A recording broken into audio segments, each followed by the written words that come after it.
This isn't your soft launch. This is the hard launch, where we talk about what it takes to build love, businesses, and everything in between. It's such a pleasure having you on the pod. I'm so excited to chat and talk all things wedding and this new chapter in your life. Thank you so much for coming on and doing this. I can't wait to get into it. Thank you so much for having me. It's such an honor to be here. Awesome. So I know that you spent the first kind of beginning days of your career as a journalist. Talk to me about that and what kind of drew you into that world. Yeah, so I think that I mean, as long as I can remember, I wanted to be a on-camera red carpet reporter. Kind of through like middle school, I was super into American Idol and watching Ryan Seacrest and kind of like followed him to and became obsessed with him and Juliana just doing the carpets. And I that was like my favorite thing to watch was Joan Rivers on Fashion Police. And I started doing kinda like the school newspaper, and we had, like, a TV production class, and so I kinda started that through high school, and then, when I was choosing a college, it's interesting, my parents are lacrosse coaches, and so they know, like, you choose a school kinda based on, like, your sport. So you're gonna go to, like, the best school for lacrosse or the best school for football, whatever, like, try to make that there, and so I wanted to go to the best school for journalism and broadcast, and so, I ended up choosing between GW and Syracuse. I went to GW, was in their school media and public affairs, and I just, like, had that trajectory in my brain the whole time, like, I was going to do it, and it's funny because GW is such a, political education background. And so my education is actually really in like political journalism, um, which has actually been very helpful in my career, because everything's a little political. Lobbying and kind of figuring out like the biases and like the sides of things and like trying to stay really central to tell a story was like always just the biggest part of our education. And so and just the importance of, like, journalism honestly being, like, the 4th branch of government, and so I've always been very passionate about being a journalist, and right out of school, I started as an assistant to the editor-in-chief of Hollywood Life, Bonnie Fuller, and from that point, like, it was very much like a right place, right time thing, which is what everyone kind of always says about when you get to go on camera, like, somebody has to leave, and somebody left maybe, like, a week or 2 into my time as the assistant, and she was like, "You are like, have a background on camera, right? I feel like I saw that on your resume, like, why don't you go on?" And it just kind of happened like that, and so I dueled as her assistant and the on-camera reporter at Hollywood Life for about a year before just full-time doing on camera and being, like, our exclusive reporter. And from there, I would just, like, travel everywhere. I would go to, like, every carpet. And I absolutely loved it. I was out every single night doing something. It was, like, such a dream. And of course, like, everything kinda slowed down when COVID hit, and so that really changed my, like, perspective of the career and also just the journalism and media industry really changed, and so it wasn't it there was no longer, like, a Ryan Seacrest or a Juliana Rancic or a Joan Rivers that could, like, rise up. It became this really, like, influencer culture, and less about, like, reporting, and so I kinda took out.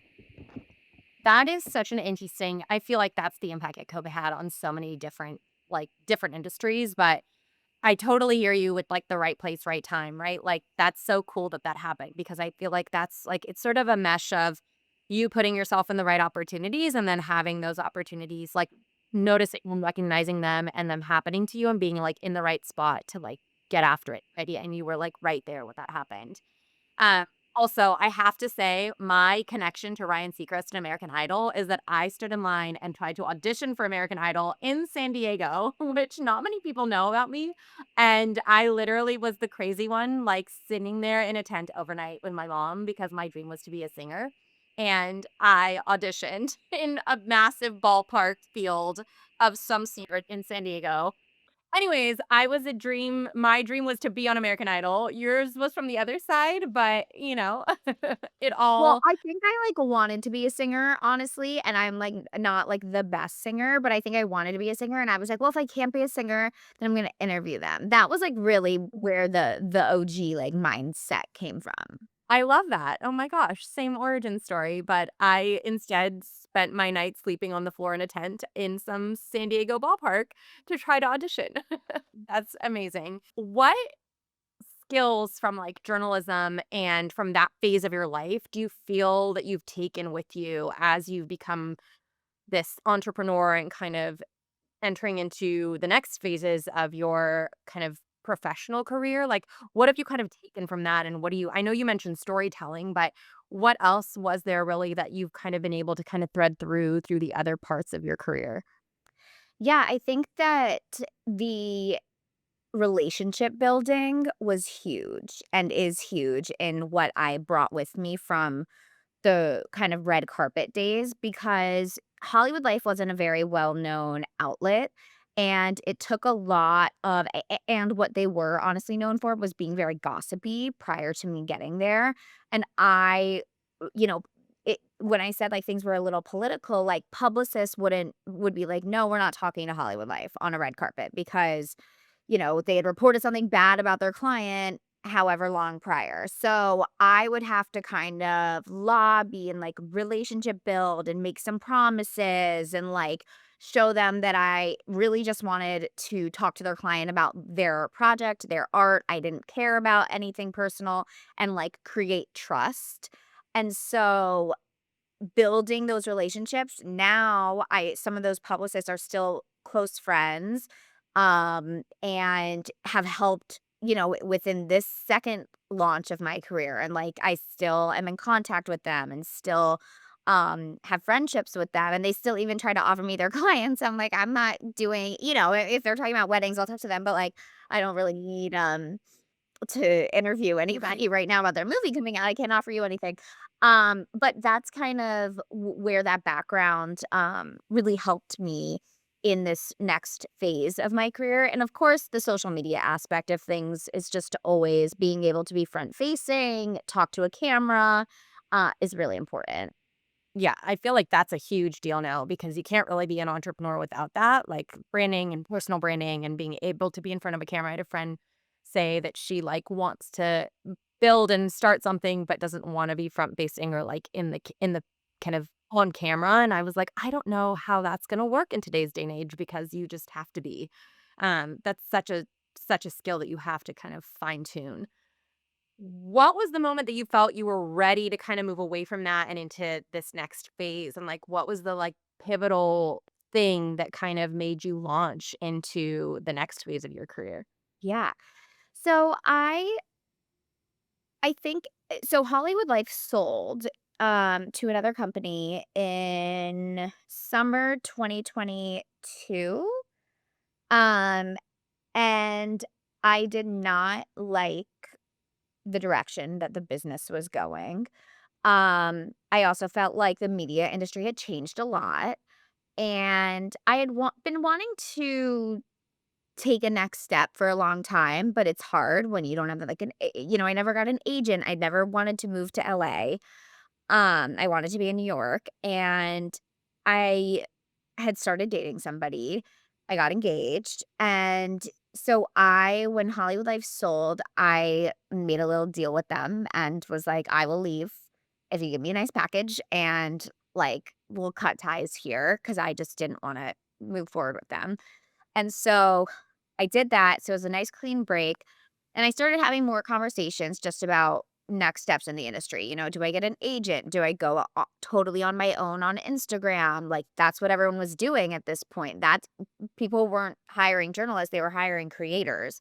Um, and so I started doing some of my own stuff on Instagram. I started talking to some agents, and the feedback was all the same. You need more followers, you need more followers to get hired to do what I studied in college. And what I know I'm good at. So I didn't love that aspect of things either. I felt like that was just not what I wanted to be doing necessarily, and I didn't wanna be, like, sitting alone talking about the Kardashians every day as much as I love that.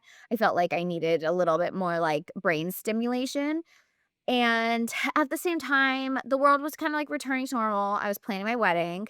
I was struggling with planning my wedding because I hated not knowing what I didn't know. I thought that it was really messed up that brides, like, come in and get, like, one shot at figuring out what they want for this grandiose day and really have just, like, trends and a planner they're paying to learn from. And I felt like it was a very lonely time when it didn't have to be. And so I was talking to a girlfriend who had built a community of which she does this community called City Girls Who Walk. Her name's Brianna Joy, and she built a big thing on Instagram during COVID too, doing like little workouts and stuff. And I was like, I kind of want to do something that has impact. I never thought of myself as an entrepreneur. I never ever wanted to start a business. Like I wasn't one of those people that was like, and later in life I'm gonna start. No, I was not. I was like, I want to work for someone, and that's it. And she was like, I feel like you could do this with wedding planning. Like you want a community. And I was like, you're right.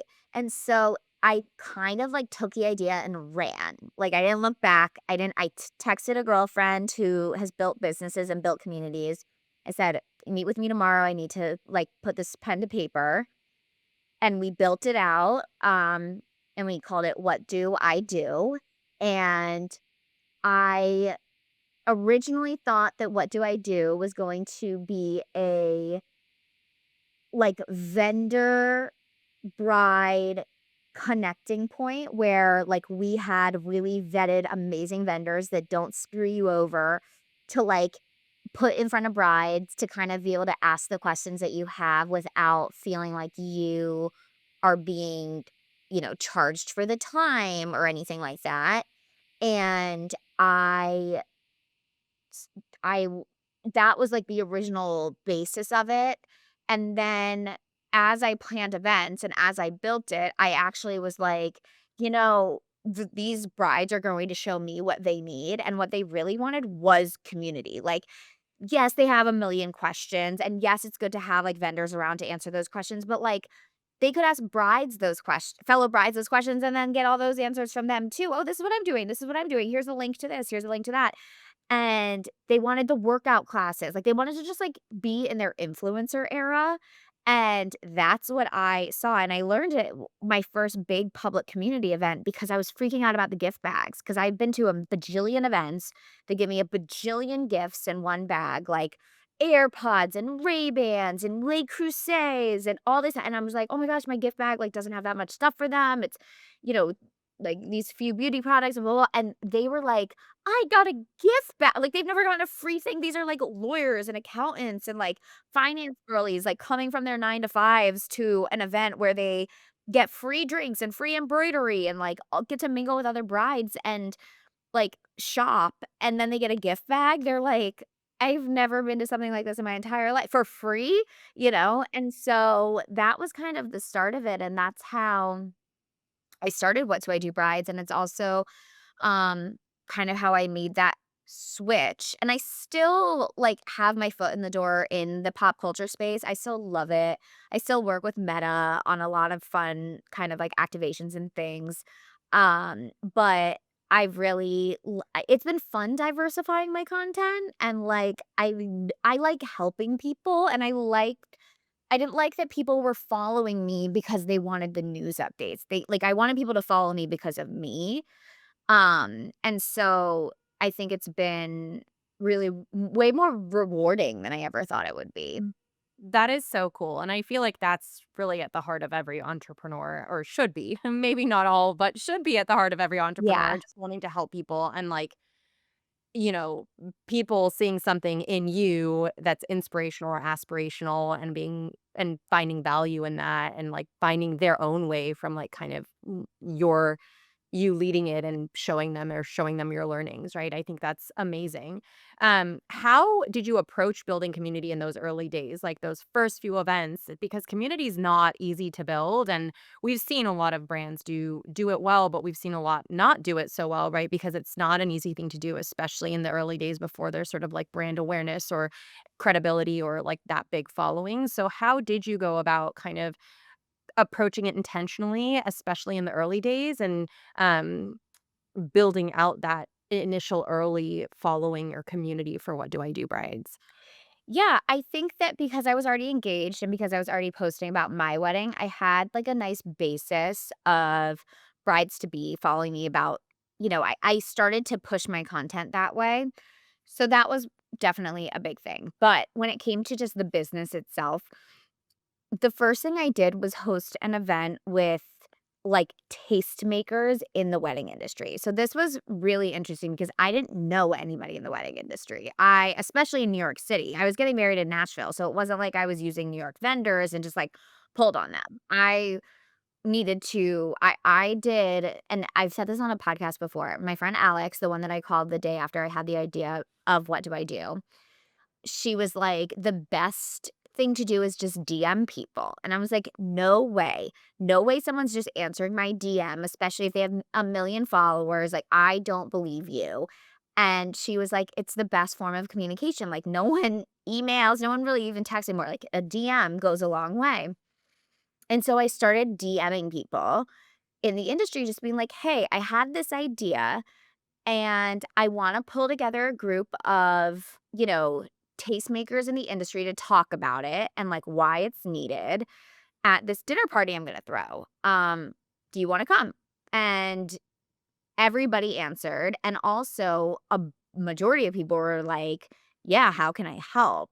And so I created these cool, different relationships. I mean, I was out every single day and night in meetings, taking people to dinner, taking people to drinks to tell them about the idea and get them on board of just like believing in it and telling me like what they needed and wanted from brides, or if they were a bride, what they needed and if they felt the same experience as me. And I threw this dinner party that I said from the beginning, I said, "This has to be beautiful. It has to be Instagrammable. It has to be shareable. And it has to go online and have people be like, 'Whoa, what is this? And who did it?'" And so that was our first big event. It was a dinner party at Black Barn. It was so beautiful. Amanda Savory Events helped me pull it together with a bunch of amazing creative partners that she works with all the time, and she kind of like wrapped me into that world. And the gift bag was like sick and the guest list was sick, and we had like people there that weren't necessarily in bridal but could be. We had like a really luxury dentist who talked about teeth whitening and why it's so important to, keep up with your dental work and all the things she can do for you if you're a bride. And an embroiderer and just like cool, different, unique people that hadn't met either. Um, and now all work together, and that was cool for me. And I just think that it was very, like, it hit the nail on the head. It did exactly what I wanted it to do, and it was like an open forum. I had a microphone, and I asked people at the table, like, what as like a bride, what's your biggest pain point? As a vendor, what's your biggest pain point? Like, how can we work together to make sure that this doesn't, you guys are communicating effectively? How would you like to be spoken to? Planner, bride, what would make it, what's your biggest question? And like really opening up the floor to have it be a very uh, to show why What Do I Do Brides was necessary. And so that was my, like, first big event, and that got the hype up to then have this wait list that was for our first big community event. And so from there, it kinda, like, trickled on. I love that. That's so thought out and intentional and kind of strategic in how you approach that first event. I think the relationship building is such a key factor because you essentially built the network of like industry people from nothing, given you weren't even planning your own wedding in that region. So that's just amazing, and I think speaks so much to like what works and what doesn't work and how you thought about it. I'm curious, like, how did you take what the output what it was of that event and even, like, the next couple few and really, like, create this sense of, like, people feeling like what they were sharing, what their pain points were, like, what they needed, like, that they felt heard and that they felt like you were kind of, like, acting on that, right? Like, how did you kinda take the output of that and move it into something that actually is impactful? And because I know What Do I Do Brides now has, different branches, right? Like, you have your podcast, you have various guides and resources, and so how did you kind of, like, move the feedback that you were getting into valuable content and, like, distribution of that Hmm. content? Well, I think I started to learn about what these brides really needed and wanted, and they wanted and what they would show up for. So, like an in-person event, which I'm based out of New York, and so they were really only happening in New York. And I was getting messages from girls in Miami and LA and Texas, and they were like, "Come do something here, come do something here." And I was about to get married, like I wasn't traveling. And I didn't have the capacity to do that or a team to do that. It was just kind of me building off of the people that I knew here and people reaching out wanting to do things. And at every event, I would do a panel. So everything would have a sit down with some sort of professional, whether it was a therapist or a workout trainer or a planner, and brides would ask their questions and like have this one-on-one time with somebody that they could really pick their brains without any financial exchange other than like they're here to help you. And I think that from that is what I learned. I would listen to like what the most commonly asked question was, or I would get DMs myself. And a lot of it was what to do when. When do I book this? When do I book this? When do I get my dress? When do I start doing my facials? And so the first thing I did was start and I know I'm not an expert. I think something that really held me back early was that like imposter syndrome a little being like I can't answer these questions. I haven't even gotten married yet. Like I don't know. And then you start to be like, "I'm a little out of my league here. Why did I do this? Why do they trust me?" And so that's where the podcast really came in because I was already doing the podcast with celebrities and wanted to continue to storytell and talk to people and interview people, but I wanted it to fit within this new brand. And I was like, well, why don't I just ask these professionals and, grab questions from brides that are in, you know, New Jersey and Massachusetts, et cetera, and be able to get those questions answered for them. And so that's where the podcast came. And then from that, I wanted something that was monetizable, honestly. My husband says all the time that I love giving away everything for free, which I do because I already think everyone's spending so much money on their weddings. But I was like, okay, this is like a fun, easy thing. So I wrote an ebook and I said I had to get married first and I needed to like I needed to go like start to finish through my wedding to be like, okay, now I feel like I can give you, the soups to nuts of like what you need to do when, whatever, because I just did it. So I wrote this like 50-page ebook that is filled with, and it's been approved and looked at by planners across the industry. It has timelines, it has budgets, it has um, guest list, like ways to decipher and build your guest list. It has scripts for how to talk to your mother-in-law, to how to talk to your mom, to how to talk to your partner.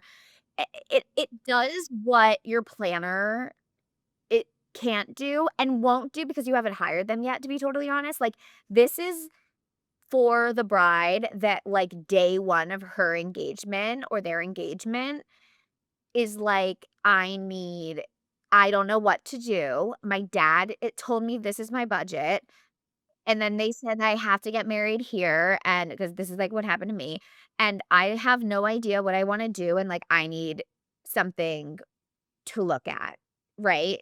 So it's very much that what do I do moment, like, it goes right into your hands, um, and I so feel like that every bride's gone through that moment. Like, yeah, it's just like, it's the beginning part, and you just you're in that, like, "Where the heck do I start? I have no yeah, idea how to do this," because you've never done it before. right, exactly. Yeah. Did your dad say you had to get married in Nashville? Is that how you guys picked No, Nashville? no, Oh, no. I was told it was, like, the night I got engaged, and my parents and Rich's parents were so excited. They had been waiting, like, they had known about this plan, I guess, for, like, a few months, and so they had already thought things through, and, like, they just kinda all came at me at once with, like, "Here's your budget, by the way, and also you can't get married in New York City, the taxes are too high," and, like, da da da da da, and da da da da, and this is our vision, and, like, here's your and I was kind of like, "Whoa." I didn't even know I was getting engaged today. And so it was just a lot all at once, and, like, I think that I was, just immediately up in the middle of the night building a guest list because, like, the next day, I hadn't even gotten my, like, engagement photos back, and I was, like, writing out a guest list, and no one should feel that way, like, you should really be able to enjoy your engagement and enjoy the process. I mean, it's stressful, of course, like, you're building a huge, huge event, and you don't get a rehearsal for it, like, at all, but there's things that could and should be easier. 100%, and I think what gets often overlooked and underestimated is the family dynamics part of it, which starts at the beginning when a parent says, "Here's your budget," if that's what's going on, if they're, sponsoring the event, and, like, or opinions about where, opinions about when, opinions about how, and to your point, a planner can't help with that, right? Like, that is oftentimes on a load that usually the bride, has to carry and navigate, and it is, like, very much a live part of the planning journey that is quite impactful to, like, how much you're either gonna enjoy it or not enjoy it. Right, and it starts, like, day 1. Day It 1. starts at the beginning, and so you have to set the boundaries, and so this helps you do that. Exactly, exactly. What is your biggest advice to brides who are starting out or even maybe, like, a little bit into the process? Like, what are some misconceptions that they might have, and what advice do you have for them as they're starting out? I definitely think to get the engagement starter kit, not just saying that because I wrote it, but because it's, like, what I wish I had. Because it helps you, and this is to the point of, like, what they should, be thinking and just common misconceptions, like, it helps you get back to the root of your wedding day, which is, like and in turn helps you make every decision going forward for your wedding day. If you can come back to this starting point, which is, what do I want people to feel when they walk into my ceremony? What do I want people to feel and Yeah. remember when they walk into my reception? What do I want them to say about me and my partner 10 years from now? Not like, "Oh my god, the peonies that she had were, like, so beautiful and expensive." Like, "And that charger plate, wow." Like, no, what do you want people to feel and remember? And I think that when you come back to those, like, choice words that you figure out on day 1, every decision is way easier. Like, "Oh, I want romantic candlelight because I want people to feel the love when they walk in the room." Easy. That matches, right? Or, um, you know, I think that, like, when it comes down to your budget, like, trying to alleviate some of that stress because you're like, "You know what? Like, are florals down my aisle really going to make that big of a difference? Or is it more important to me to have a photographer there for 10 hours capturing the whole event because I want to remember and, see everybody I love in one room together from start to finish?" Really, like, thinking about your budget in a way of coming back to where you really what you really care about. Like, if you care about just how it looks, then, like, great, but, like, if you care about your love, like, people walking away being like, "Wow, like, they're really in love, kind of those, like, intangibles, your vows, the, you know, music choices, the speeches, like, really focusing in and honing in on, like, those things, I think are really important. Totally. I think, like, everyone needs to go through their budget and put their own weight on each line item and, like, align on that with their partner because everyone has different values, to your point, and, like, might value, like, photography more than, like, maybe the floral arrangements, and, like, you have to kinda, like, put a weight assignment on each line item or each, like, piece of the budget so that you are really understanding, like, where your valuables are and what you wanna really invest, like, time and money in. Also, I think, like, people always say like, "Oh, the event is for you," and it's like, it's more about yourself and like what you want, which I totally agree with. I agree with in some way, but in some way, I also think that like having gone through the experience, like you want to create an experience for your guests because your experience should be, or a lot of times is directly connected to like how comfortable and how much your guests around you are enjoying the environment, right? So I feel like you do have to think about it as sort of like this interconnected overall experience between like what is the experience and feelings that you want to have, but what are the experience and feelings that you want your guests to have so that you can see them enjoying it. And in turn, you yourself are enjoying it even more because you get to enjoy it together. So I feel like you have to think about it holistically and like really start with like, what are the feelings that your guests want to have? What are the you want your guests to have? What are the feelings that you want to have? And like what makes sure that like everyone in that room is enjoying themselves to the maximum capacity, which is Right. hard to do, but it is where I you have to like start. I teetered the line in a few of those things. The first is that I was the bride that I was like, I'm not putting weight on anything. Like everything, I want the maximum of everything. Like I don't want to just have like, you know, small flower arrangements, but, like, flowers are important to me, like, my mom would be like, "Everything's important to you, like, everything's important to you," which was true, and I went to I talked to somebody yesterday who was like, they spent $750,000 on their flowers, and the food and drinks sucked, and, like so, to that point, I will just say, like, if you can space it out, you should space it out, like, I actually am not a believer in, like, going balls to the walls on one vendor item and then, like, forgetting about everything else. I actually think and then leans into your guest experience to have, like, a really great across the board event. But on that point too, I yes, I think that the event and the wedding is just as much for the guests as it is for you, but try not to get so hung up on things for guests. Like, yeah, I just remember, like, my parents being or, Rich's parents maybe being like, "How are people gonna get from the airport to the hotel?" And you have to be like, people are smart. Like, they've been living on this earth without your direction for them for, however many years. They can get an Uber, and if they really can't figure it out, like, I don't know. That's kind of on them. You know what I mean? There's things that, like, you can only do so much. Like, make sure your website is good, make sure you maybe have transportation day of, but, like, you don't have to babysit your guests, and that stuff is for you. Like, that's where you're like, I'm hands off now, you know? I totally agree with that. Let them be adults, and those are usually things that don't feed into, like, their overall emotion of, like, the or feelings of the event because, like, they should be able to take an Uber, to your point, from the airport to your venue and figure that out, and that should not impact their overall emotion or feeling towards that day, but, like, when they walk into the room, that wow factor and food is definitely something that they're gonna remember, and, like, that is where you wanna, like, create the emotional impact because food directly ties to how they're feeling. The environment directly ties to how they're feeling, so, like, those are things where, like, for sure you should, like, kind of spread it out and think about what will they remember, what will, what will Having really enough impact their room feel. on the dance floor, that was, like, my dad's big thing. He's like, "You don't want too small of a dance floor." Like, there's things that people don't really think about that are like, "Oh, that's more important to me than, this other random item I could have, a coffee cart."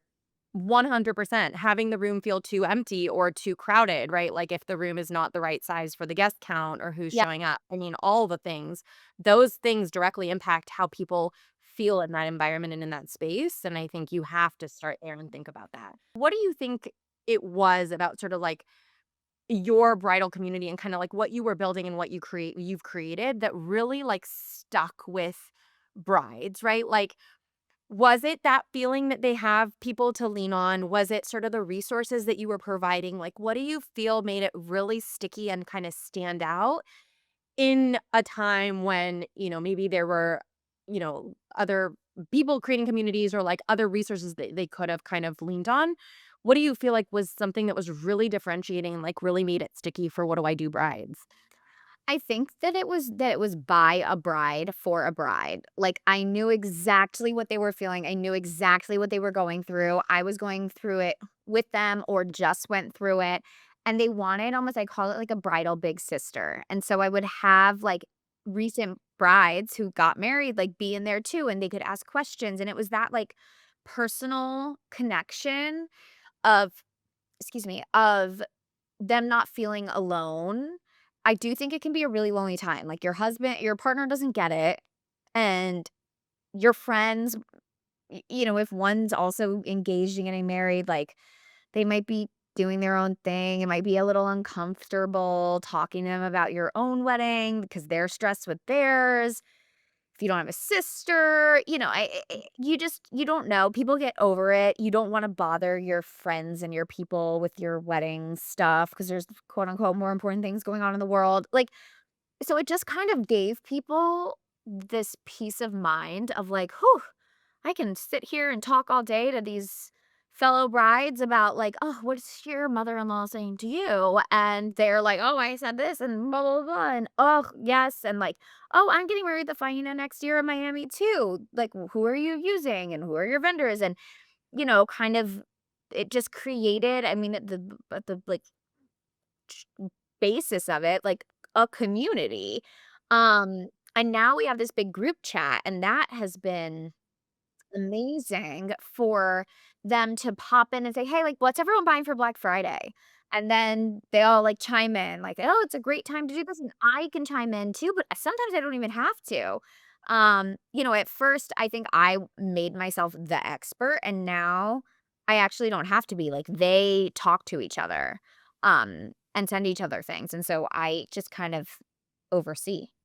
That's amazing. I feel like that's a huge milestone as an entrepreneur when like so much founder led, but you can actually step back and watch what you've built kind of organically continue on. What do you feel is like the future of wedding planning and even like content, bridal content creation, right? Which is something that you've obviously also been doing. Like, how do you see it kind of evolving in this new kind of era of technology and kind of the Gen Z wave of wedding planning? What do you feel is like the future if you could predict how things may evolve in the next 5 to 10 years? Gen Z, like, scares me. I think that they have minds of their own in, like, all like, they are so unpredictable. Like, they could be some Gen Z kid could come in and be like, "I'm having 10 weddings on 10 different islands that I found on Instagram." And you'll be like, "Okay." And they're like, "And I'm planning them all myself." And okay. Yeah, I'm planning them with ChatGPT as my planner, and I don't need any help. And that could happen. Or the thing that I do love about Gen Z is that they don't really like take any BS. And so I do think that they are going to find ways around some of these prices and like the bridal tax everyone talks about. Because as we all know, things have gotten really expensive, and, like, when things get expensive, it pops at the top. What I do like to remind people when they talk about how expensive things are is that these vendors are small businesses. A lot of them are family-owned businesses, and they charge what they do because they need to make a living, and they're actually just paying for the resource that you're asking them to provide, i.e., like, flowers are expensive. So the florist isn't taking all of your money, like, it's to purchase the flowers, and everything, the vases and the this and the that to build, your creative vision. So I do like to remind people of that. But I think that this next wave, we're going to see a lot of creativity. I find Gen Z to be very creative. And I also think it's going to be very unique. I think we're gonna see a lot of small weddings. I think we're gonna go kind of back to those, like, pre-COVID backyard, really romantic, really personal, um, weddings, a lot of micro weddings I'm hearing about because people don't wanna spend the money. Um, or it's just, like, overwhelming and they're, kinda COVID kids and they're like, "I don't want, like, a big whatever, I'd rather buy a house or I'd rather go on a big vacation." Um, so I think it'll be really interesting. I hope that's I still think still think we're gonna get those big ass viral weddings, so, like, I don't think those are going away either. There's always gonna be a few of those for sure Yes. to keep Those are the not world going spinning. anywhere. For Yeah. sure. What do you see as the evolution for What Do I Do brides as in the next 5 to 10 years? And especially as you're kind of entering this new phase of your life? Yes.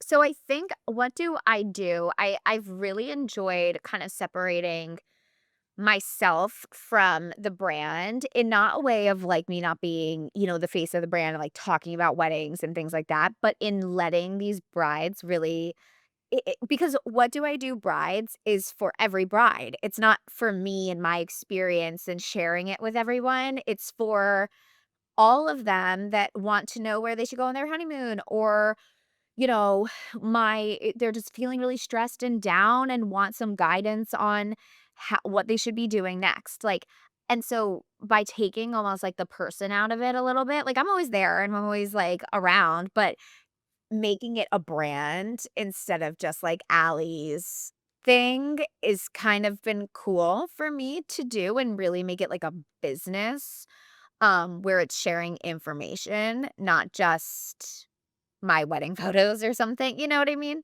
Um, and so I see that really pushing along. Right now we have the engagement starter kit. I would love to build upon that. I would love to figure out ways, right now our chat is on Instagram and I'm always trying to prove my husband wrong that I don't like to give away free things, but that is not monetized.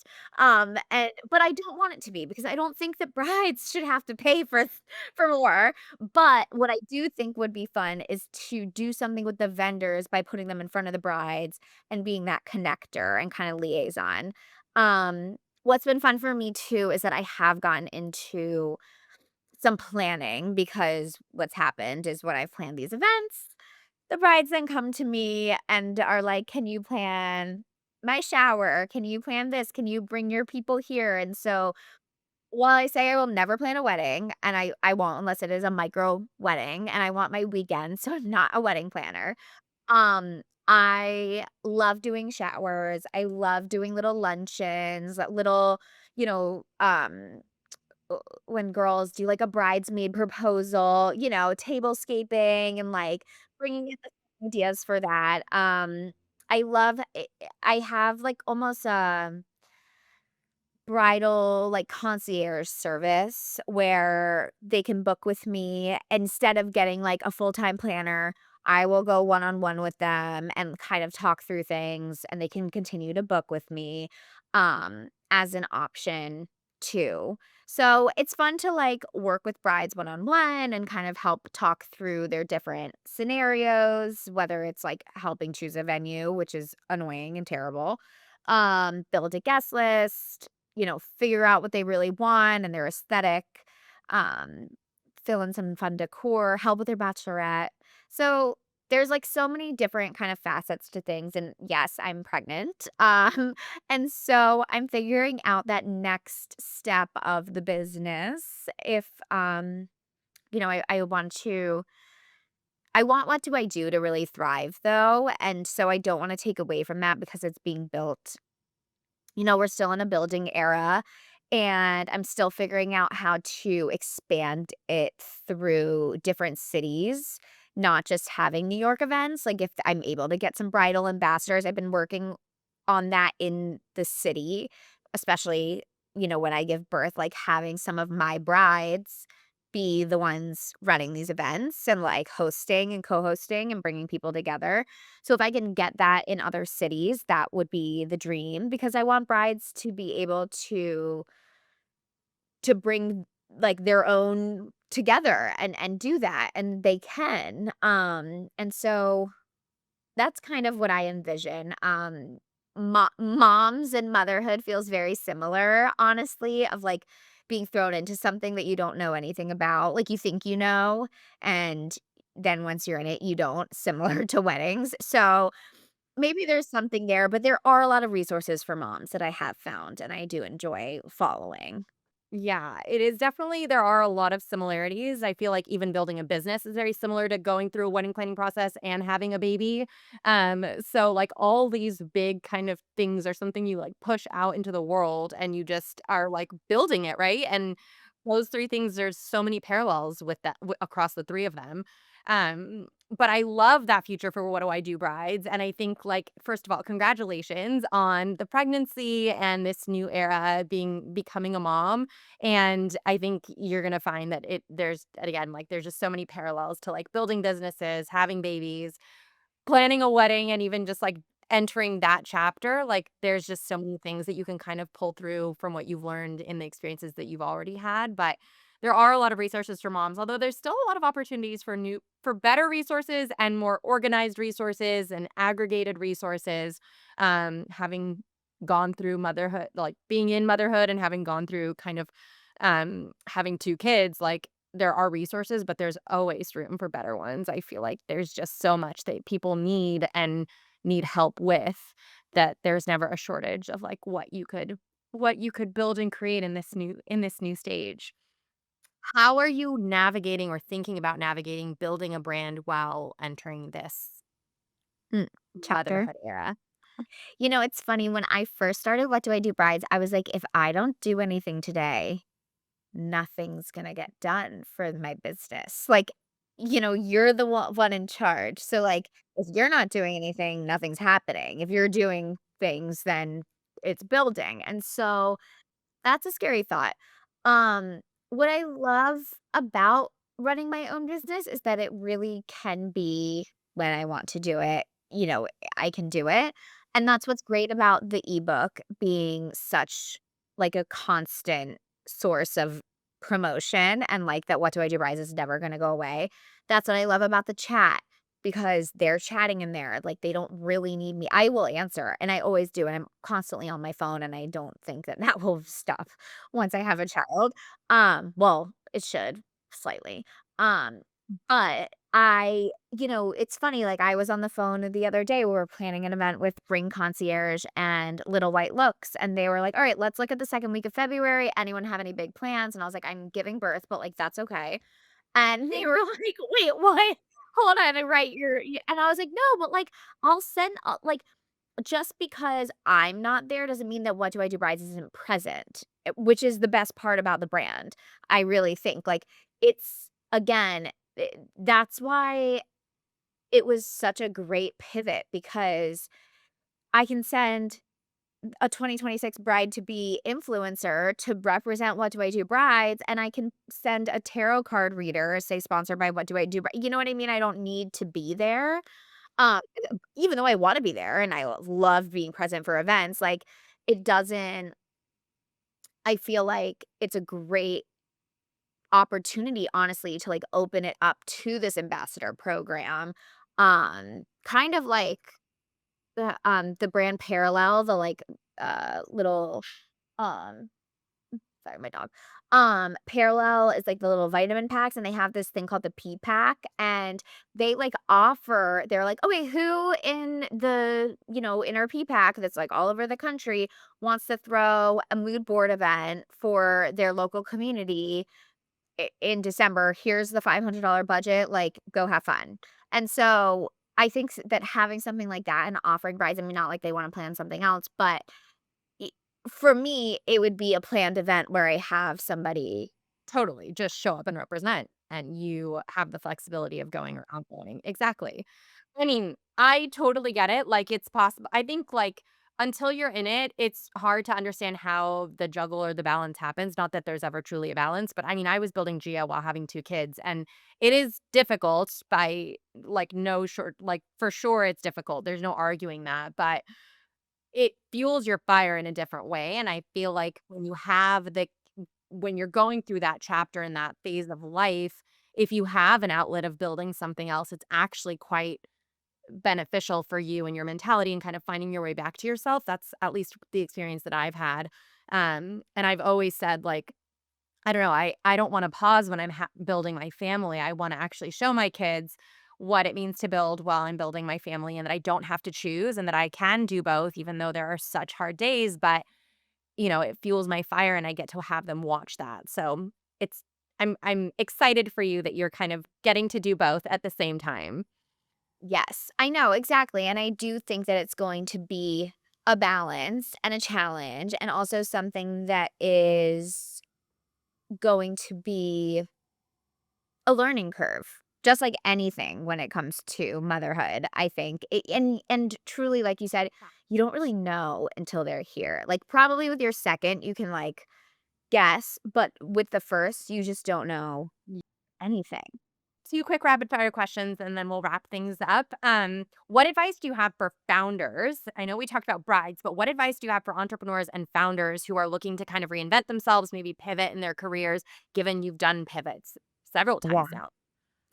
I would say, don't think of like, don't look into what it takes to build a business. Don't think about anything and just dive in, because the people that over research what it takes to build a business will never build a business, because I think that my blinders on and just me running with an idea was the best thing that could have happened, because and my husband says it all the time, like, if I followed, like, the rules of business building and got, like, a CFO and, like, a this and a that and had, like, HR, like, it's just you have to, like, fly by the seat of your pants a little bit or you'll never do it, and then you figure it out as you go. I know that's probably bad advice, but that's what I did, and you almost have to be, like, a little dumb in that business knowledge to be able to do it, because you have to be you have to lead with your passion.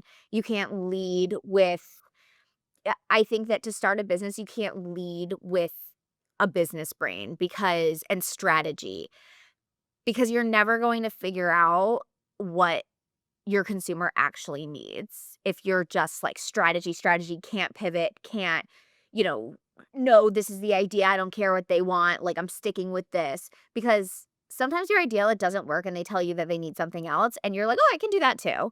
And being able to adjust and pivot to what the consumer actually needs is where you're going to thrive in your business. So critical. I totally agree. I went into building Gia coming out of a 7-year career in biotech, just purely out of my own wedding experience, and then I had planned also to kind of like get the planner side of the pain point coin, but I had no idea what even there are days now where I'm like, "What the heck was I thinking getting myself into building a software solution in this space based off of, like, almost no knowledge in the beginning of how to do this?" But it was that blind conviction because I was like, "I know that there's a need here. I know that I had a pain that so many others I've talked to had experienced," and that blind conviction is, like, what drives you because people who are paralyzed, like, analysis by paralysis, right? Like, they just don't know what is that me?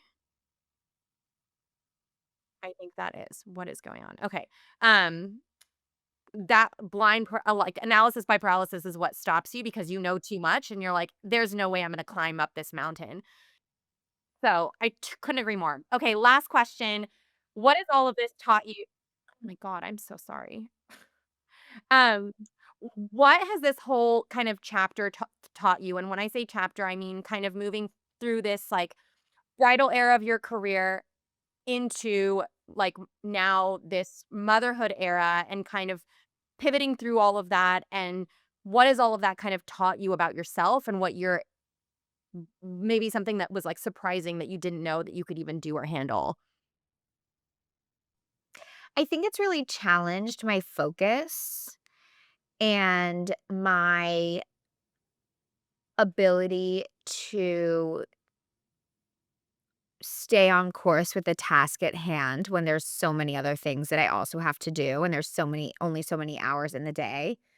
So, I think in the beginning slash like kind of the middle of my um pregnancy, I very much kind of had like a moment where I was like, I feel like I'm being a half-ass friend, a half-ass wife, half-ass dog mom, half-ass daughter, half-ass employee for myself.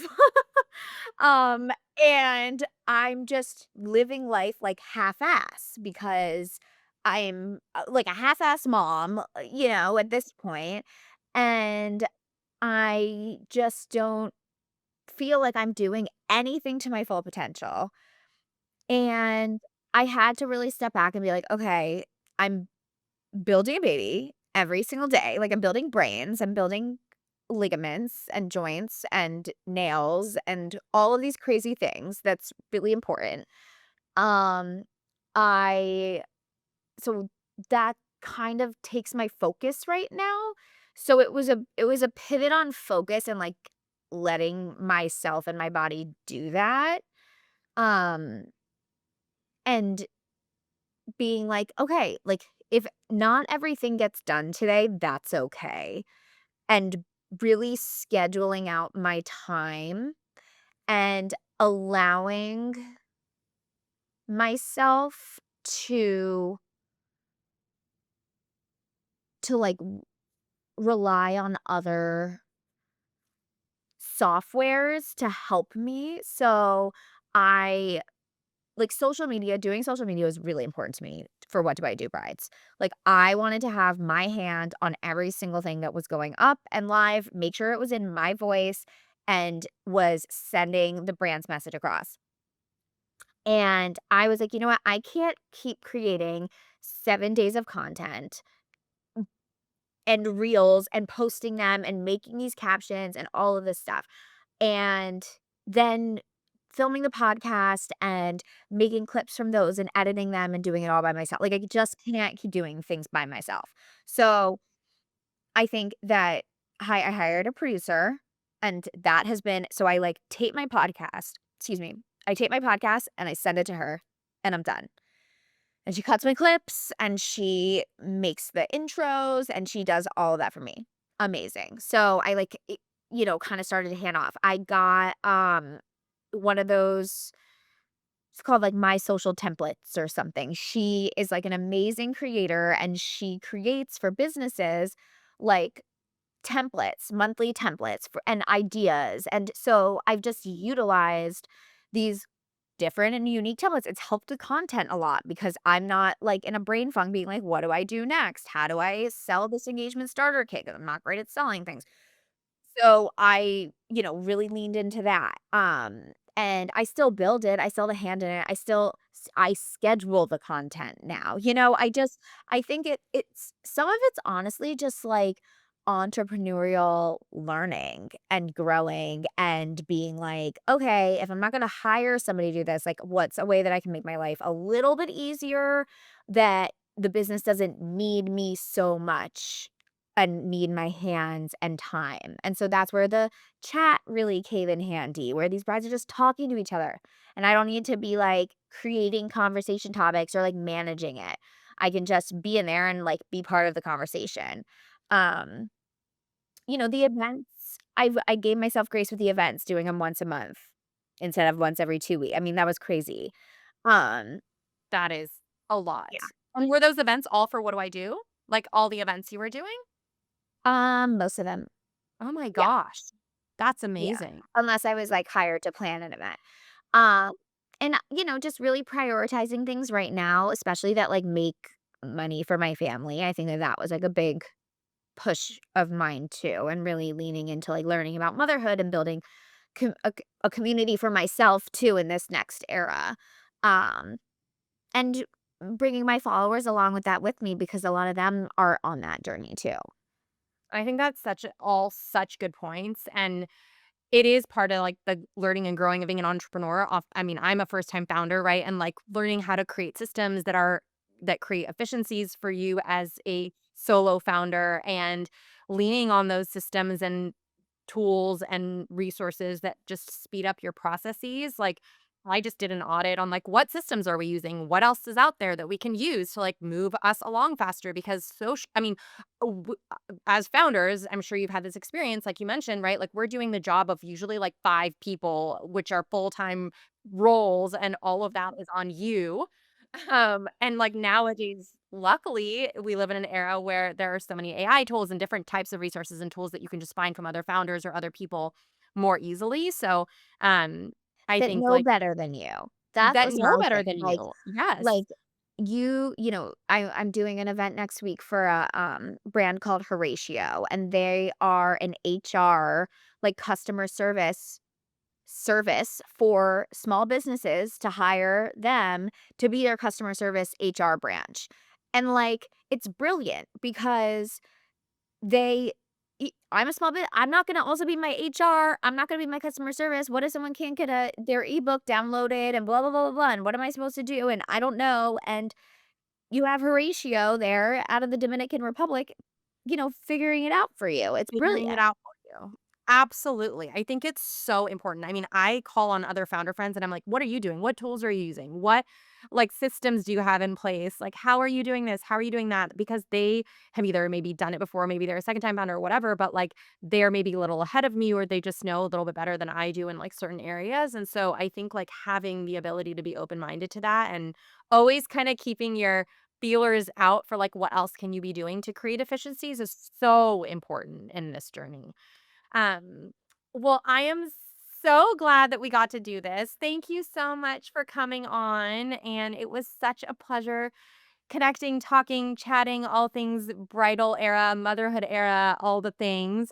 It was so, so great. Thank you. Thank you so much for having me. And yes, everybody can, if they want an engagement starter kit, they can go on whatdoidobrides.com. You can follow me at Allie Carbone. I changed that. Allie Carbone on Instagram and What Do I Do Brides also on Instagram. And we have you covered there. DMs are open if you all need anything.